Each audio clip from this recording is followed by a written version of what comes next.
Hello. This video is what I think about Bashar, the channeler, uploaded via cell phone.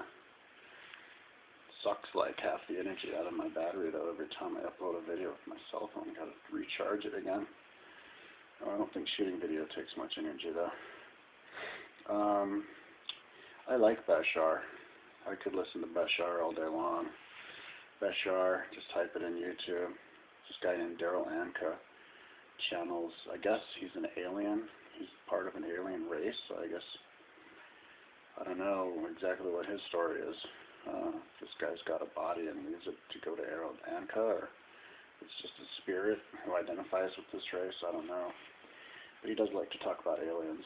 I just saw his 11-part series about imagination uploaded from some kid who I subscribed to. It's good stuff. It's basically talking about how, I guess,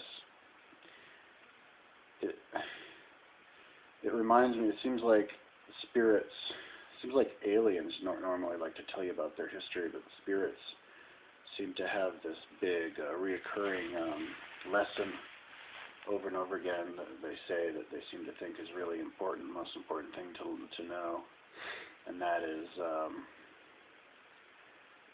just to go with the flow, to have faith, that everything that happens for a reason.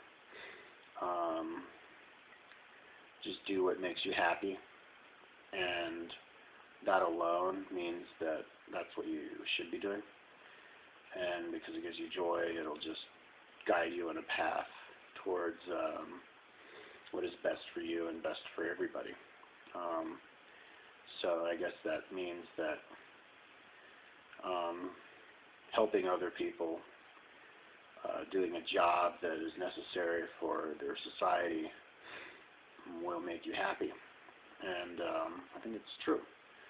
If I was a talented computer programmer, I'm sure I would have fun doing that because I know that I'm doing a good job and helping people. And personally, my talents, I like to believe, are teaching. I like to learn stuff and then explain it to other people. I'd like to maybe be a teacher one day for kids or something. Yeah, to just trust your inner instinct, and it'll go from there. To have faith.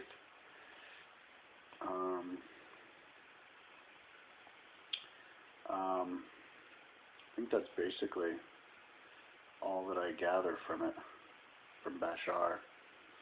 I recommend watching his videos. I'll go and watch more later on. It's funny, he has these mannerisms that are really similar to, reminds me of Jane Roberts. They're just so animated, like, hello, how's it going? Like a little child, like letting their joy just bubble over, and you know, kind of seems like I remember when I was a kid, and I'd have my friends would come over, and I would just like start laughing and smiling uncontrollably, and so I would it's inspiring just to watch somebody like that talk and just get so excited about teaching other people, and just with the voice inflections and laughing and everything, it's I'd like to, I love it when I get into, when I get to start talking about something to somebody and you can feel their energy there with you, and you start talking all fast and talking sing-songy, and it's cool. Now, one thing that he was saying also that I just remember is that everything that you can imagine actually does exist. So I guess that is a confirmation of what the scientists these days are thinking about multiple universes, where like in a universe someplace you exist, only you are a doctor instead of a lawyer or whatever, or you know, in this one circumstance in your life you chose to go out with this girl and then you married that girl, but then in this life, you kind of chose to go out with this girl and then you married that girl and you had a whole different life, something like that. And like that actually exists, but he was saying that it even goes beyond that, and that even weird stuff actually exists too, like little miracles. Even little miracles could happen at any point, which is not just like multiple universes and multiple realities of you, but multiple compounded by multiple, like exponentially. Now I don't know if he'd go so far as to say that, like a little like orb would suddenly appear here in one universe and suddenly here in another verse. So that's like big time infinite. But it was interesting how he was saying that the only thing that keeps stuff not possible is your mind itself. And if you're able to somehow not believe in the limitations that you're taught to believe, then you can actually do something. Which basically, I guess, would imply that this guy, this alien, believes it's possible to levitate. And that's a thing that a lot of devout Buddhists believe. I think my brother would probably believe that. I don't know if I'd ever actually asked him that. But I think, now, what could I believe that? I would think, if you'd put me on the spot, I'd have to say yes. Because I have actually witnessed miracles myself. I had a crack on my windshield that went almost all the way across my windshield, right in the front of my line of sight, until 4 inches from the end. For 2 years, it suddenly disappeared one day. And my whole family witnessed that, and they can attest to that. And then 3 days after that, my Gates teeth came together. I had Gates teeth. Woke up one morning, the flesh was broken, falling down. I looked in the mirror, and the Gates teeth had come together. I don't know how I created that.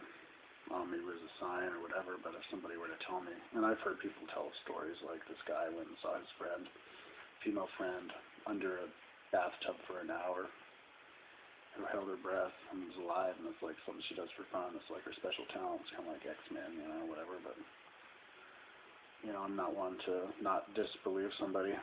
But anyways, so it kind of means that, don't put any limitations on yourself. If you have a dream, if something you want to accomplish, then there's really no reason why you shouldn't be able to do that.